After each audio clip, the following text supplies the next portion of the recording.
Nome do livro: Para Sempre, Os Imortais. Autora Alison Noel. As cores da aura e seus significados. Vermelho: energia, força, raiva, sexualidade, paixão, medo, ego. Laranja: autocontrole, ambição, coragem, poder de reflexão, desânimo, apatia. Amarelo: otimismo, felicidade, intelectualidade, amizade, indecisão, vulnerabilidade à influência alheia. Verde: serenidade, poder de cura, compaixão, farsa, ciúme. Azul: espiritualidade, lealdade, criatividade, sensibilidade, generosidade, humor instável. Violeta: alta espiritualidade, sabedoria, intuição. Índigo: benevolência, intuição apurada, busca existencial. Rosa: amor, sinceridade, amizade. Cinza: depressão, tristeza, cansaço, falta de energia, ceticismo. Marrom: ambição, egoísmo, opiniões fortes. Preto: falta de energia, doença, morte iminente. Branco: equilíbrio perfeito. 1. Adivinha? As mãos quentes e úmidas de Heaven apertam minhas bochechas e seu anel, um crânio de prata escurecido, deixa uma marca de sujeira sobre minha pele. E mesmo que meus olhos estejam cobertos e fechados, sei que os cabelos dela, tingidos de preto, estão partidos ao meio. Um espartilho de vinil preto se sobrepõe a uma blusa de gola rolê, mantendo-se em conformidade com o código de vestimenta de nossa escola. A saia comprida de cetim preto, apesar de nova, já tem um furo próximo à bainha, de quando ela pisou com o bico das botas Doc Martens, e os olhos parecem dourados, mas só porque ela está usando lentes de contato amarelas.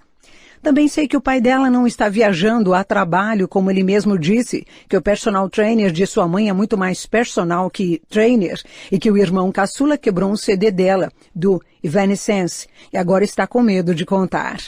Mas não sei isso tudo porque andei bisbilhotando a vida dela, nem porque alguém me contou, sei porque tenho poderes sobrenaturais. Anda logo, adivinha, daqui a pouco o sinal vai tocar. Ela diz com a voz rouca como se fumasse um maço de cigarros por dia, embora só tenha tentado fumar uma vez. Enrola um pouco enquanto penso na última pessoa com quem ela gostaria de ser confundida. Hilary Duff. Eca! Vai, tenta de novo. Ela aperta ainda mais forte e nem sequer desconfiando de que não preciso ver para saber. Será a senhora Marilyn Manson?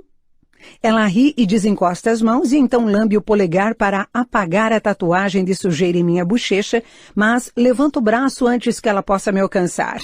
Não porque tenha nojo da saliva dela, quer dizer, sei que Heaven não tem doença nenhuma, mas porque não quero que encoste em mim novamente.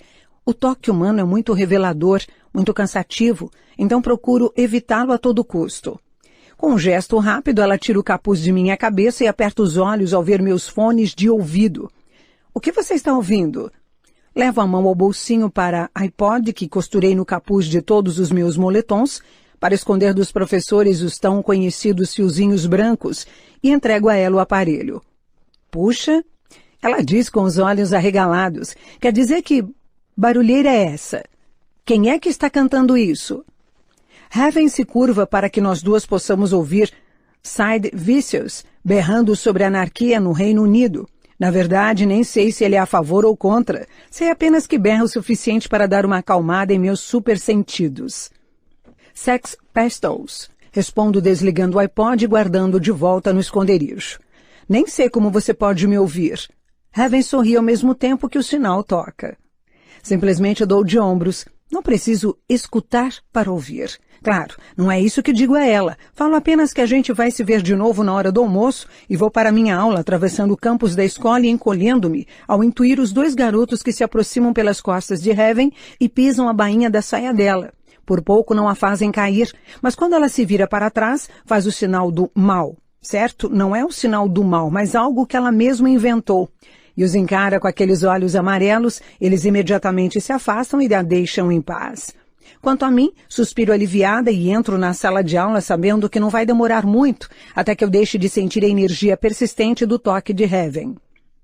A caminho de minha carteira, no fundo da sala, desvio-me da bolsa que Stacia Miller deixou de propósito em meu caminho e ignoro a serenata.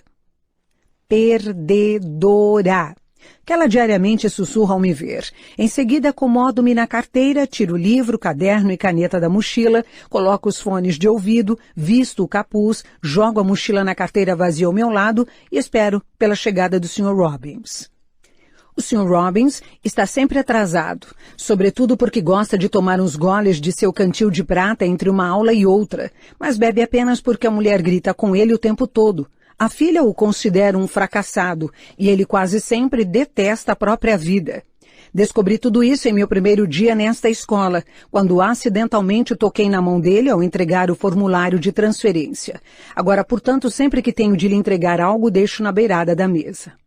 Fecho os olhos e espero enquanto os meus dedos deslizam pelo moletom, a fim de trocar o barulhento Side Versus por algo mais leve, mais tranquilo.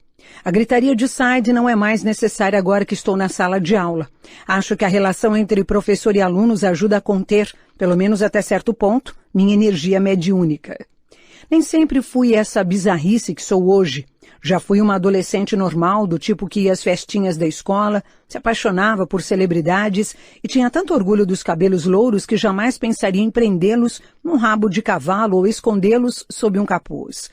Eu tinha mãe, pai, uma irmã caçula chamada Riley e uma cadela labradora amarela, fofíssima, de nome Buttercup.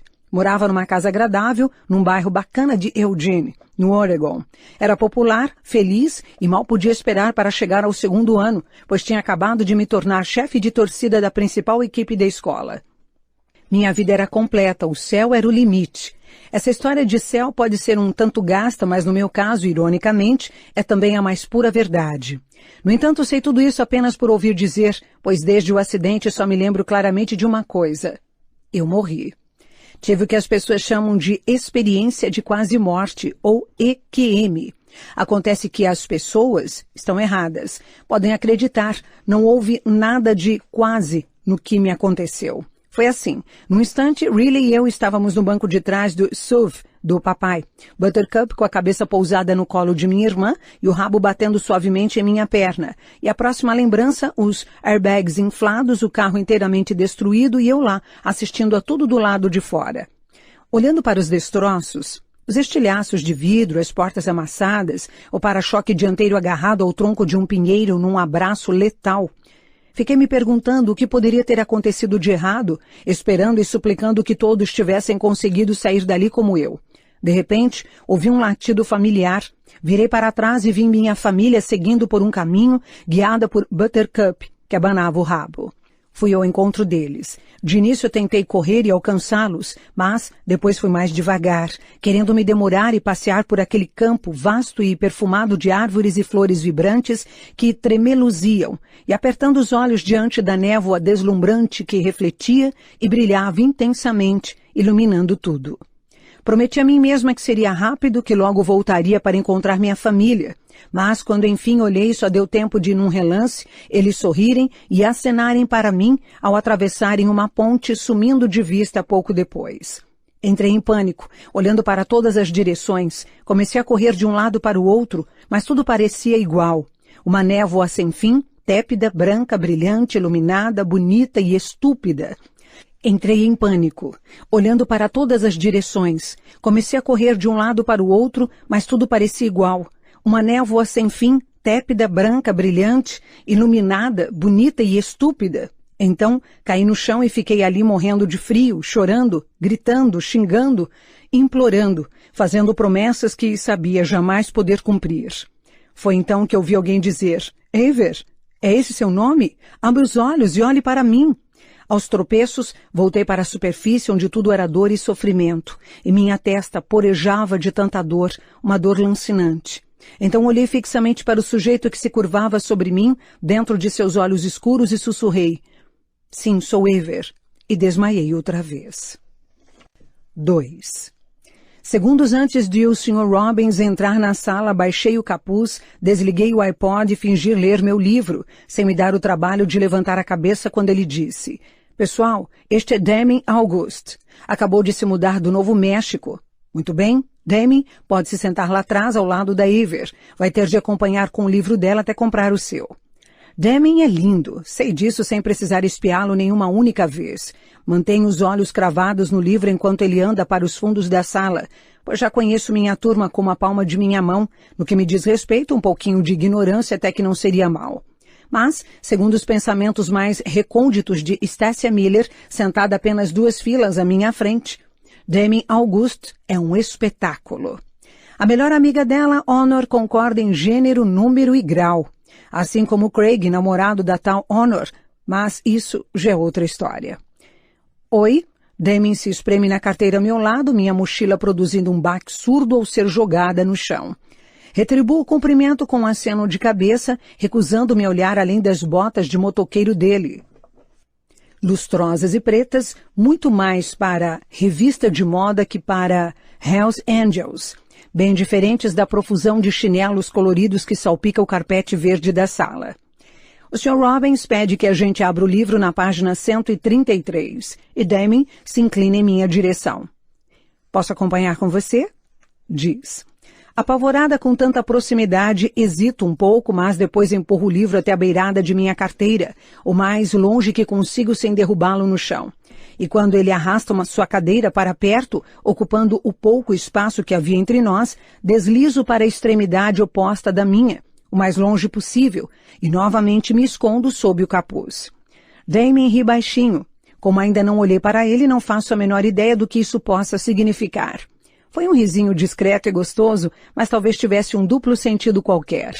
Afundo na carteira ainda mais, a cabeça apoiada em uma das mãos, os olhos fixos no relógio e determinada a ignorar todos os olhares e comentários maldosos desferidos contra mim. Tais como: coitado do novato bonitão, gostoso, sexy, ter de se sentar ao lado da esquisitona. É mais ou menos isso que passa pela cabeça de Stacia, Honor, Craig e de quase todo mundo na sala. Bem, todo mundo menos o Sr. Robbins, que, como eu, não vê a hora de chegar o fim da aula. No almoço ninguém fala de outro assunto que não seja Deming. Já viu o aluno novo? Que gato, hein? É um gostoso. Ouvi dizer que é do México. Do México não, da Espanha. Ah, tanto faz. De um outro país qualquer. É claro que vou convidar ele para o baile de inverno, mas você nem conhece o cara ainda. Ah, fique tranquila, porque vou conhecer. E aí, amiga, já viu o tal de Deming? O que acabou de chegar. Heaven se senta a meu lado e espia através da franja, que de tão comprida chega a roçar os lábios pintados de vermelho. Ah, não. Você também não. Balanço a cabeça e cravo os dentes em minha maçã. Aposto que você não diria isso se tivesse tido o privilégio de ver o cara.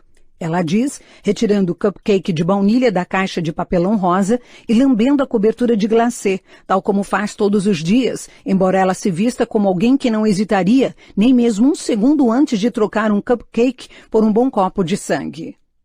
Vocês estão falando sobre o Deming, é? Sussurra Millis, deslizando no banco e fincando os cotovelos na mesa, os olhos castanhos oscilando entre nosso rosto, um sorriso maroto estampado no rostinho de bebê. Que gato! Vocês viram as botas? Tão vogue. Acho que vou perguntar se ele quer ser meu próximo namorado. Heaven aperta os olhos amarelos na direção dele. Tarde demais, diz. Eu vi primeiro. Poxa, foi mal. Não sabia que você curtia não góticos. Ele dá um risinho, revira os olhos e desembrulha seu sanduíche. Heaven ri de volta. Se forem como ele, curto. Juro que ele é simplesmente um absurdo de tão irresistível. Você precisa ver. E balançando a cabeça, irritada com minha indiferença, vira-se para mim e diz: ele é gostoso demais. Você ainda não viu? Espanta-se Millis, segurando o sanduíche. Baixa os olhos para a mesa, muito inclinada a contar uma mentira. Diante daquele carnaval todo, não conseguia ver outra saída. Mas não posso mentir, não para eles. Heaven e Millis são meus melhores amigos. Os únicos que tenho, além disso, já guardo segredos demais. Ele se sentou ao meu lado na aula de inglês. Digo, finalmente. Fui obrigada a dividir o livro com ele, mas não cheguei a vê-lo direito. Obrigada? Heaven move a franja para o lado para ver melhor a maluca que foi capaz de proferir tamanha asneira. Ah, deve ter sido horrível para você, um suplício, né? Ela revira os olhos e suspira. Eu juro, você não faz ideia da sorte que tem. Devia estar agradecendo de joelhos. Que livro vocês leram juntos? Pergunta Millis, como se o título pudesse revelar algo de muito importante. O Morro dos Ventos Uivantes. Respondo, dando de ombros. Coloco o que restou da maçã sobre um guardanapo e dobro as pontas em torno dela. E o capuz? Pergunta Heaven. Com ou sem? Depois de certo esforço, lembro que botei o capuz enquanto Damien caminhava em minha direção. Com? É, tenho certeza. Com. Ainda bem, resmunga Heaven, aliviada, partindo o cupcake em 2. A única coisa de que precisa é competir com a deusa dos cabelos dourados. Eu me encolho e mais uma vez baixo os olhos para a mesa. Fico envergonhada quando as pessoas fazem elogios, assim que no passado costumavam ser muito importantes para mim. Agora, não são mais. Mas e o Millis? Pergunto, desviando a atenção para alguém realmente capaz de apreciá-la. Você não acha que ele também é um forte candidato? Isso mesmo. Millis passa a mão pelos curtos cabelos castanhos e vira de perfil, oferecendo-nos seu melhor ângulo. Eu também estou na parada. Bobagem, diz Heaven, limpando do colo as migalhas brancas. Damien e Millis não jogam no mesmo time, pelo menos dessa vez. A beleza estonteante e incomparável de nosso amigo top model não vai contar. Como você sabe em que time ele joga? Pergunta Millis, apertando as pálpebras enquanto destampa sua garrafa de isotônico. Como pode ter tanta certeza assim? Meu Gator não apitou. Explica Heaven, dando um tapinha na própria testa. Confia em mim, o cara não aparece nele.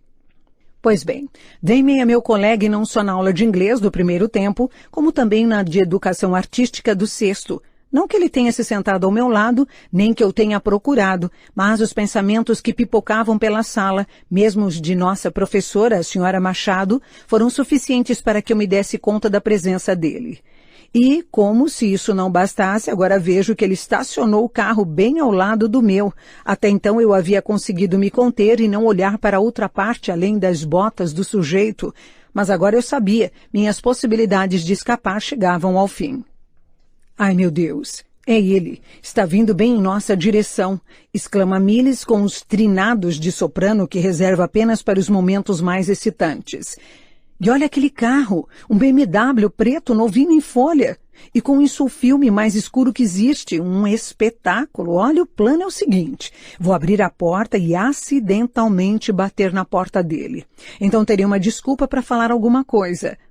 Ele se vira para mim em busca de aprovação.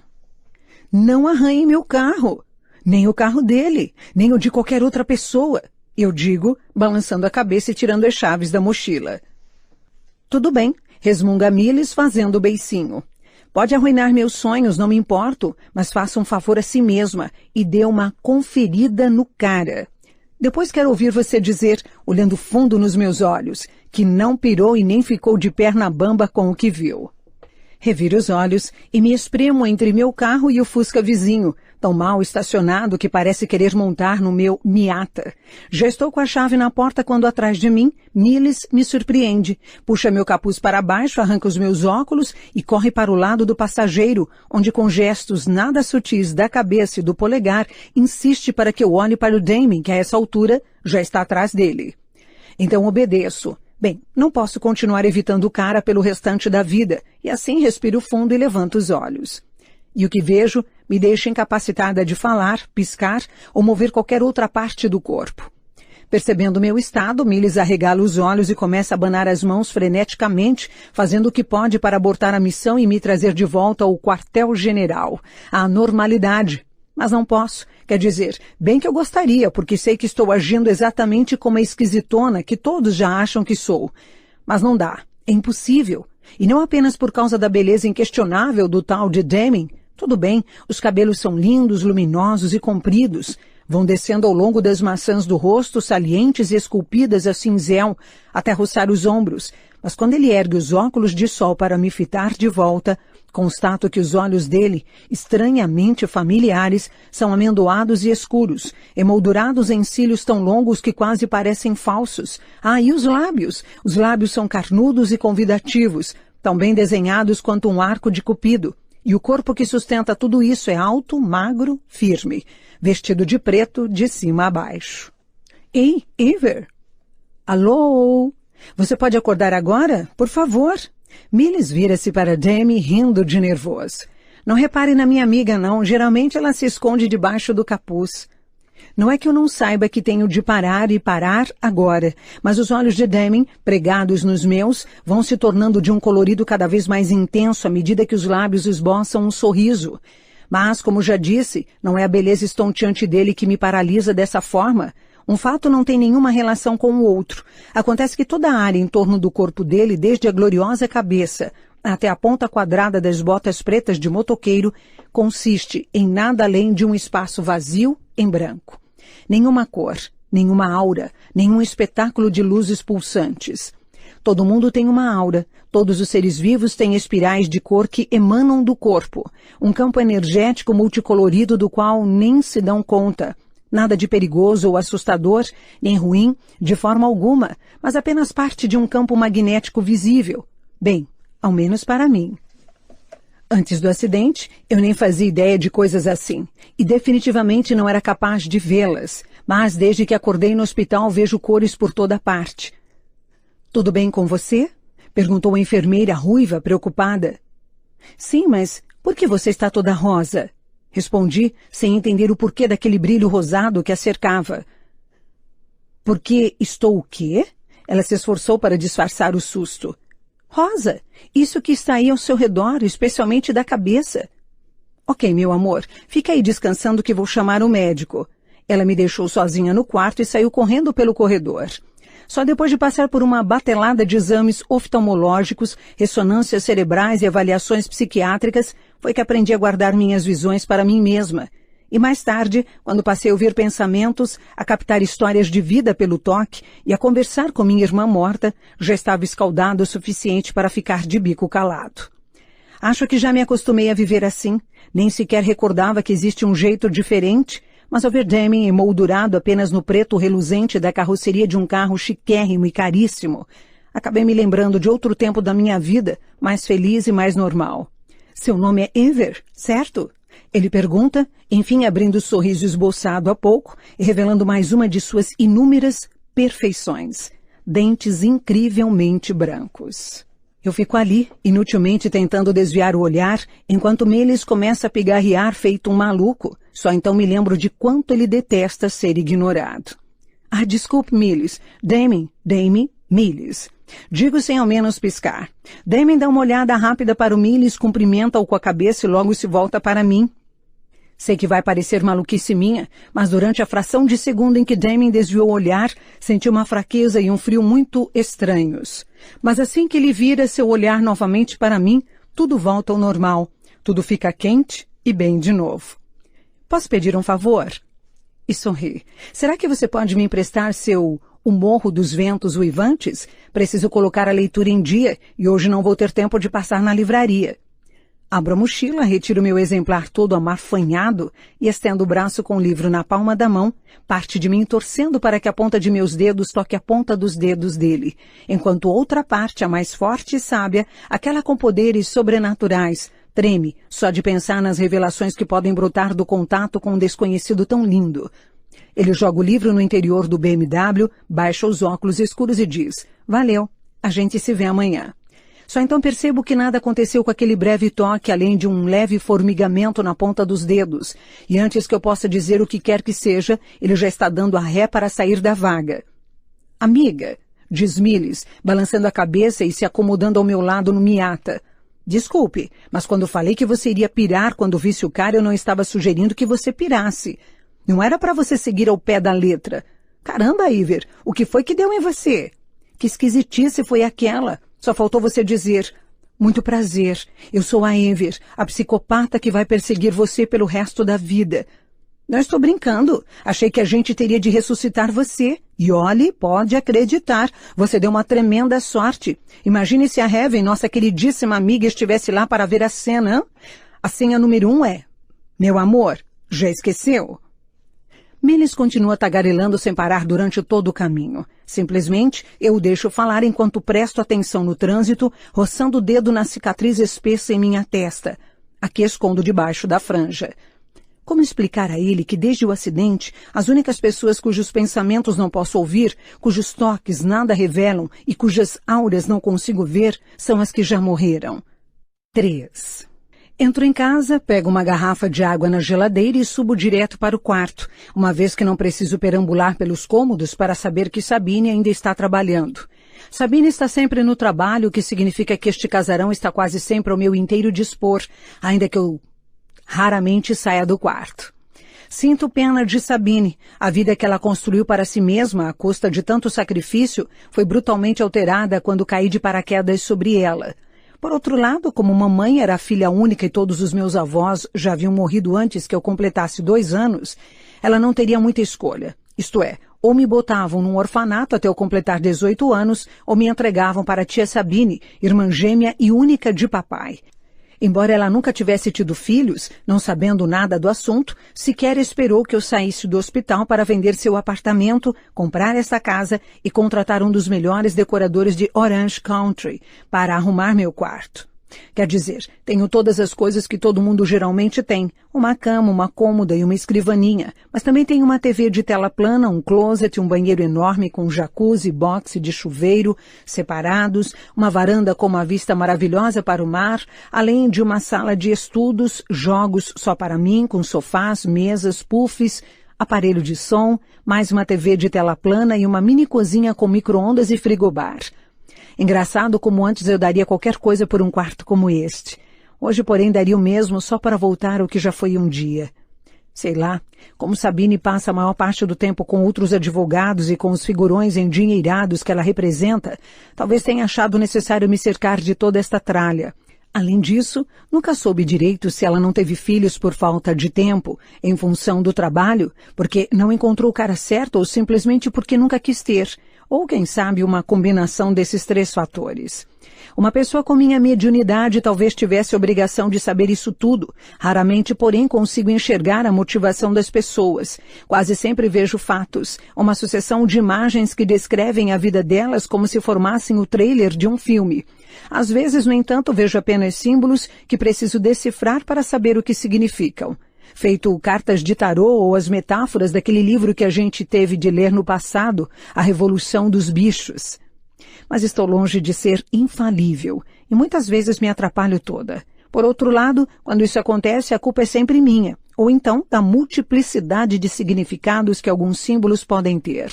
Certa vez, por exemplo, interpretei um coração partido ao meio como símbolo de uma desilusão amorosa, até que a mulher em questão caiu dura depois de um infarto. Às vezes, fico bastante confusa na hora de fazer minhas interpretações, mas os símbolos e as imagens nunca mentem.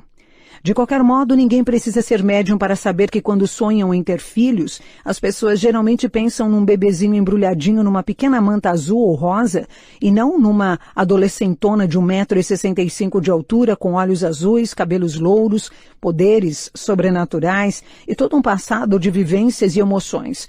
Portanto, no que me diz respeito, procuro sempre ficar na minha e não atrapalhar a vida da minha tia. Tenho todo o respeito por ela. Mas não a ponto de contar que converso com minha irmã morta quase todo santo dia.